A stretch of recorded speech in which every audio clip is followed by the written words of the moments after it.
नमस्कार मित्रों, आज चिंतन में गायत्री महामंत्र गुरु मंत्र है।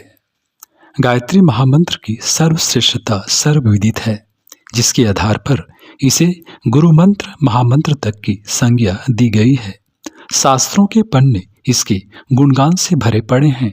युग के विश्वामित्र परम पूज्य गुरुदेव पंडित श्री राम शर्मा आचार्य ने इस युग में गायत्री महामंत्र को सिद्ध कर उसके जन सुलभ कराया।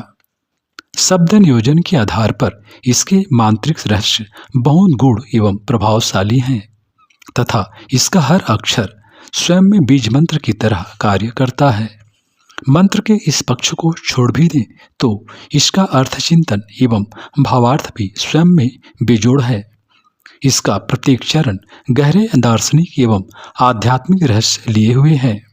मात्र इनका चिंतन करते हुए गायत्री साधक जीवन के अनसुलझे रहस्यों का अनावरण कर सकता है। प्रस्तुत है गायत्री महामंत्र के शब्दों का अर्थ चिंतन करता हुआ यह सरल विवरण। गायत्री महामंत्र की व्याहृति में ओम भूर्भुवः स्वः आते हैं। यहाँ ओम परमपिता परमेश्वर ब्रह्म का शब्द प्रतीक है, जिसे शब्द ब्रह्म नाद ब्रह्म की संज्ञा भी दी गई है। भू भुवः स्वः इन तीन लोकों के प्रतीक हैं और परमात्मा तीनों लोकों में व्याप्त हैं।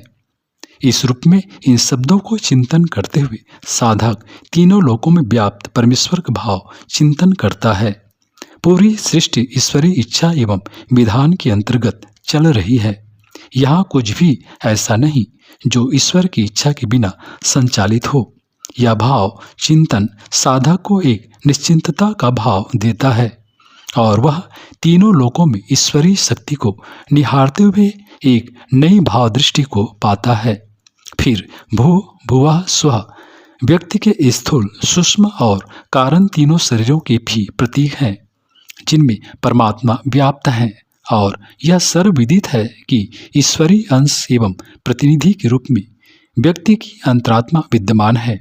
इसके साथ इसका चिंतन मनन करते हुए साधक अंतर्यामी ईश्वर का भी बोध करता है कि परमात्मा हमारे प्रत्येक विचार, भाव, व्यवहार, संवेदना को जानते हैं, समझते हैं और देख भी रहे हैं।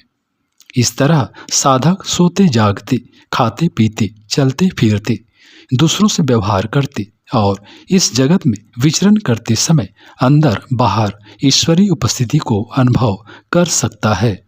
इस तरह से गायत्री महामंत्र का पहला चरण गायत्री साधक में आस्तिकता के भाव को जगाने वाला है। साधक को विश्वास होता है कि इस जगत और उसके जीवन की कोई संचालक सत्ता है। वह समझ पाता है कि यहाँ चारों ओर सब कुछ किसी विधान के अंतर्गत चल रहा है और वह विधान अचूक, अटल एवं परम चैतन्य है, पर वह साथ ही जिसकी आंखों में कोई धूल नहीं झोंक सकता। हम वर्तमान में जो कुछ भी हैं वह उसी के विधान के अंतर्गत हैं और इस विधान के अनुरूप जीवन को जीते हुए जीवन के परमोत्कर्ष की ओर बढ़ सकते हैं या फिर उस विधान की अवज्ञा करते हुए पतन की गर्त में भी गिर सकते हैं। सार रूप में हर पल ईश्वरीय उपस्थिति का भान गायत्री महामंत्र के अर्थ चिंतन की पहली देन है। गायत्री महामंत्र का दूसरा चरण उसका प्राण है, तो जो तत् सवितुः वरेण्यम के रूप में साधक का मार्गदर्शन करता है। तत् का अर्थ उस ओंकार स्वरूप परम सत्य परमात्मा के लिए है और सविता उसके स्वप्रकाशित चैतन्य स्वरूप का द्योतक है, जिसे मंत्र के देवता व गायत्री साधक के इष्ट आराध्य के रूप में माना जाता है। स्थूल रूप में यह उगते हुए स्वर्णिम सूर्य के रूप में है, लेकिन सूक्ष्म रूप में यह दृष्टि सृष्टि के मूल में विद्यमान स्वप्रकाशित प्राणों का स्रोत, आदि अनादि परम चैतन्य प्रकाश की सत्ता है। मालूम हो कि इस जगत में कई चीजें प्रकाशमान हैं, लेकिन अधिकांश चीजें दूसरों के प्रकाश से प्रकाशित हैं एवं उनका स्वयं का कोई प्रकाश नहीं। जैसे चंद्रमा की रोशनी को हम देखते व अनुभव करते हैं, वह उसकी अपनी नहीं है, वह सूर्य की रोशनी का ही प्रतिबिंब है, जबकि सूर्य की रोशनी से ही चंद्रमा प्रकाशित है। इसके विपरीत सूर्य स्वयं प्रकाशित है। इस तरह व्यक्ति की इंद्रियां, उसका चंचल मन, प्रखर बुद्धि सब अंतरात्मा के कारण चैतन्य है, उनका अपना कोई प्रकाश नहीं। इस तरह गायत्री महामंत्र के इस चरण का चिंतन, मनन एवं ध्यान करते हुए हम चेतनता के स्रोत से जुड़ते हैं, अपने अंतर को चैतन्य करते हैं और वहां स्थित होने का अभ्यास करते हैं तथा वर्ण करने योग्य चैतन्य एवं श्रेष्ठ प्रकाश से अपने अंग प्रत्यंगों को चैतन्य करने का भाव भी करते हैं। इस तरह से गायत्री महामंत्र के अनवरत जप के साथ ध्यान में ईश्वरीय सत्ता के स्वप्रकाशित ज्ञानवान चैतन्य स्वरूप का चिंतन करने पर अंतर हृदय के केंद्र में विद्यमान ईश्वरीय सत्ता का भी भाव चिंतन हो जाता है और आस्तिकता का भाव एक नए आयाम तक पहुंच जाता है, जिसमें ईश्वर अंश जीव अविनाशी होने का भाव और प्रगाढ़ हो जाता है। आस्तिकता का यह भाव जितना प्रगाढ़ होगा, अनुभूतियों से सिक्त होगा, उतना ही गायत्री साधक अध्यात्म क्षेत्र में गहरा प्रवेश करता ही चला जाएगा। तीसरे चरण में ईश्वर के पापनाशक और दिव्य स्वरूप का वर्णन है, जिसका साधक ध्यान करता है। इस चरण में अध्यात्म विज्ञान का गहरा रहस्य छिपा हुआ है। साधक के आत्म परिष्कार एवं आत्मिक उत्कर्ष में सबसे बड़ा अवरोध उसके चिंतन, कल्पना एवं भाव व्यवहार के गलत अभ्यास एवं बिगड़ी आदतें रहती हैं। इनके मूल में चित्त में जड़ जमाए जन्म जन्मांतरों के कुसंस्कार रहते हैं, जो समय समय पर बाहर उभर कर साधक के साधनात्मक प्रयासों पर पानी फेरते रहते हैं। गायत्री महामंत्र के इस चरण का चिंतन, मनन व अभ्यास इस महाव्याधि का उपचार है।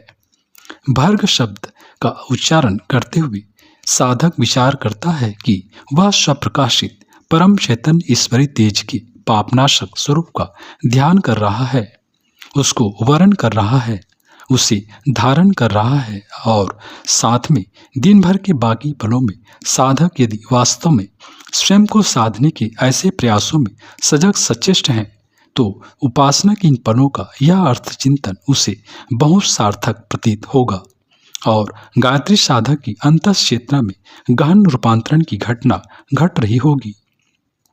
इसी से जुड़ा अगला शब्द है देवस्य।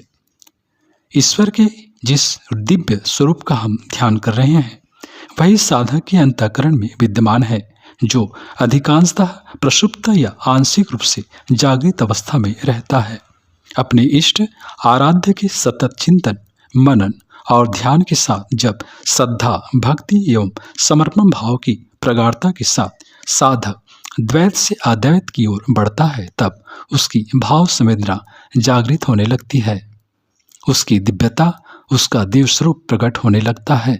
हालांकि यह तत्काल घटित नहीं होता, इसकी अपनी प्रक्रिया एवं विज्ञान विधान है। इसी के साथ गायत्री महामंत्र का अंतिम चरण धियो यो नः प्रचोदयात् घटित होने लगता है। परमात्मा का वह दिव्य तेज हम सबकी बुद्धि को सन्मार्ग की ओर प्रेरित करे। जब हमारे अंदर किसी अंश में दिव्यता का अंश जागृत होगा, कुछ रूपांतरण होगा, भाव संवेदना जागेगी, तो निश्चित रूप से हम बाहर परिवर्तन के संवाहक बन रहे होंगे। मित्रों, गायत्री के सिद्ध साधक के रूप में परम पूज्य गुरुदेव पंडित श्री राम शर्मा आचार्य जी का समूचा जीवन, इसका जीवन जाज्वल्यमान एवं आदर्श उदाहरण था। उनके शिष्य होने के नाते हर गायत्री साधक से भी आशा अपेक्षा की जाती है कि इस महामंत्र का अर्थ चिंतन करते हुए अपनी प्रज्ञा को जागृत करें और स्वयं श्रेष्ठ मार्ग पर आगे बढ़ते हुए दूसरों को भी सन्मार्ग पर प्रेरित करें।